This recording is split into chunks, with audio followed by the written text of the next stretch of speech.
It was St. Patrick's Day night, 1970.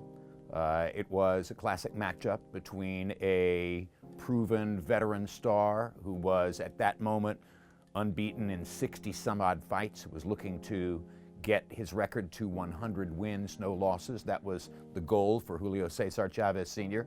Meldrick Taylor was a former United States Olympian with extraordinary talent who was unbeaten to that moment in his career. And it's one of the most poignant stories which ever took place in the ring, because Taylor fought the fight of his life.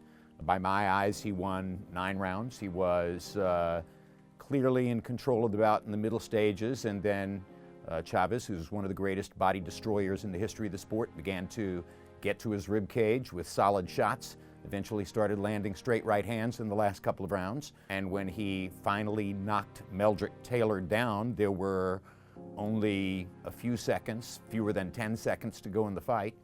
Taylor got up, and referee Richard Steele did not like his responses.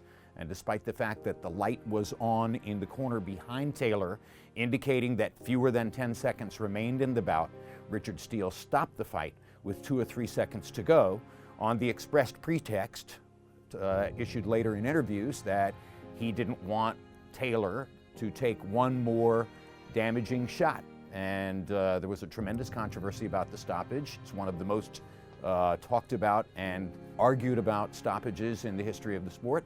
And to this day, you can find fans who thought that Steele was right for protecting the fighter, and others who thought he was absolutely wrong for robbing Meldrick Taylor of a victory in the greatest performance of his life.